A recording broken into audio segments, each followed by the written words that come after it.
एक रहस्यमयी औरत अपनी बॉडी के अंदर एक अजीब चीज डालती है, लेकिन जब तुरंत कोई रिएक्शन नहीं होता तो वो निराश हो जाती है।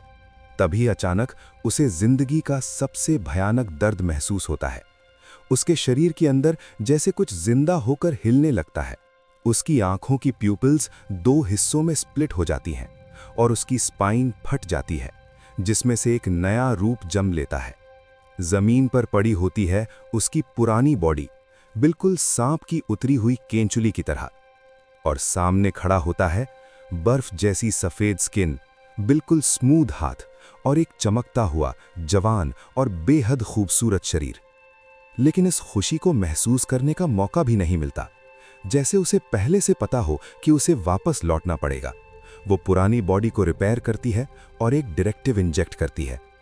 यहीं से शुरू होती है 2024 की सबसे शॉकिंग और डिस्टर्बिंग फिल्म, द सब्सटेंस। कुछ दिन पहले तक इस बॉडी की असली मालिक थी एलिजाबेथ लैड, कभी एक टॉप सुपरस्टार और आज सिर्फ एक एरोबिक्स शो की होस्ट। एलिजाबेथ अब 50 साल की हो चुकी है और इस इंडस्ट्री के लिए इसका सिर्फ एक मतलब है कि अब वो किसी काम की नहीं रही और उसे रिप्लेस कर दिया जाएगा। एक दिन वो शो के प्रोड्यूसर को फोन पर अपने बारे में बकवास करते सुनती है। वो कहता है कि वो अब बूढ़ी हो गई है और उसे अपने शो के लिए नया और जवान चेहरा चाहिए। ये सब सुनकर वो परेशान हो जाती है। घर जाते समय वो अपनी एड्स हटते हुए देखती है और तभी उसका एक्सीडेंट हो जाता है। शरीर बच जाता है, लेकिन उसका दिमाग पूरी तरह टूट चुका होता है। हॉस्पिटल में एक नर्स उस पर अजीब टेस्ट करती है। वहां एक जवान लड़का भी होता है जिसके हाथ पर एक काला निशान होता है। वापस जाते समय एलिजाबेथ को अपनी पॉकेट में एक यूएसबी मिलता है और एक कागज भी, जिस पर लिखा होता है द सब्सटेंस। यूएसबी में एक वीडियो होता है जो बताता है कि ये वही चीज है जो एलिजाबेथ सबसे ज्यादा चाहती है, perfect material, perfect body.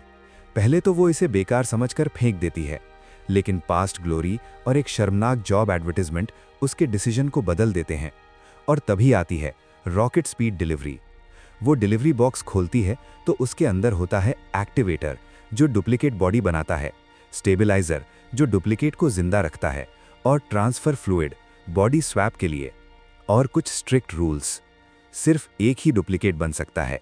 Stabiliser नियमित लेना होगा। हर 7 दिन में स्विच मैंडेटरी है। तुम दोनों एक ही हो। और बस एक लाइन, तुम फिर से जवान हो सकती हो। वो प्रोसेस शुरू कर देती है और फिर वही होता है जो हमने शुरू में देखा था। कुछ ही मिनटों में ट्रांसफॉर्मेशन कंप्लीट हो जाता है।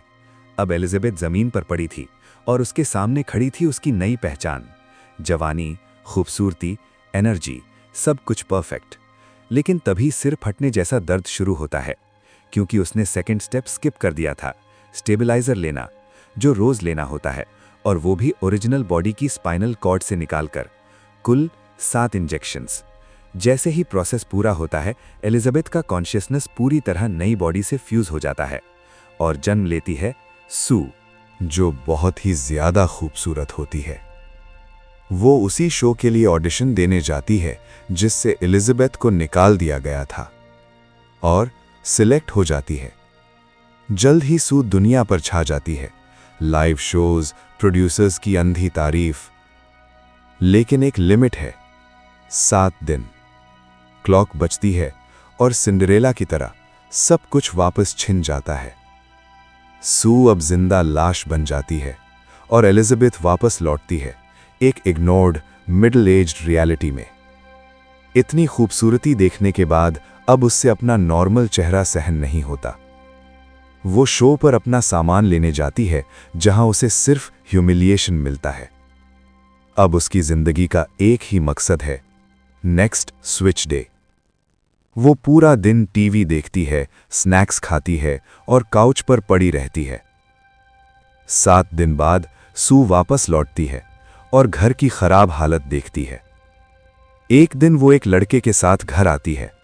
उस दिन स्विच करना होता है, लेकिन वो एलिजाबेथ की बॉडी से एक्स्ट्रा स्टेबलाइजर निकालकर अपनी बॉडी में इंजेक्ट कर लेती है, जिससे उसे एक्स्ट्रा टाइम मिल जाता है।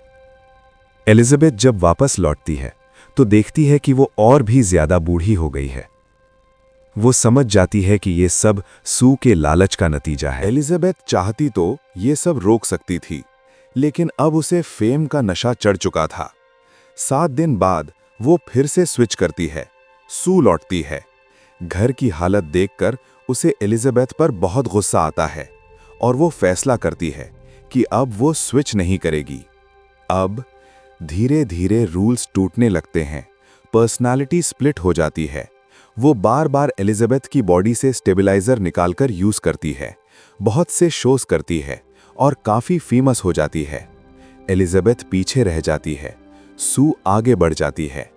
लेकिन सच ये है, सू ओनल नहीं है, वो सिर्फ एक पैरासाइट है। 3 महीने में सारा स्टेबलाइजर खत्म हो जाता है। उसकी हालत खराब होने लगती है, इसलिए वो स्विच करने का फैसला करती है। लेकिन इस बार वो दोनों एक दूसरे के सामने जिंदा खड़ी थीं। एलिजाबेथ अब पूरी तरह से बूढ़ी हो चुकी थी। वो एक एलियन के जैसे लग रही थी। अपनी ऐसी हालत देखकर उसे बहुत गुस्सा आता है और उनकी लड़ाई हो जाती है, जिसमें एलिजाबेथ की जान चली जाती है। सू अपने शो पर वापस लौट जाती है, लेकिन अब उसकी हालत बिगड़ने लगती है क्योंकि ओरिजिनल बॉडी मर चुकी थी। इस कारण सू का शरीर मेल्ट होने लगता है। अब चारों तरफ खून ही खून था, लेकिन अगले दिन ये ब्लड साफ कर दिया जाता है, स्टेज पॉलिश कर दिया जाता है और अब वो स्टेज नेक्स्ट शो के लिए रेडी है। ये मूवी हमें दिखाती है कि सोसाइटी और इंडस्ट्री द्वारा सेट किए गए फीमेल ब्यूटी स्टैंडर्ड्स उनकी लाइफ को कितना ज़्यादा इफेक्ट कर सकते हैं। मिलते हैं नेक्स्ट वीडियो में ऐसी ही किसी कहानी के साथ। और हाँ, एक बात पूछनी थी, will you be my subscriber?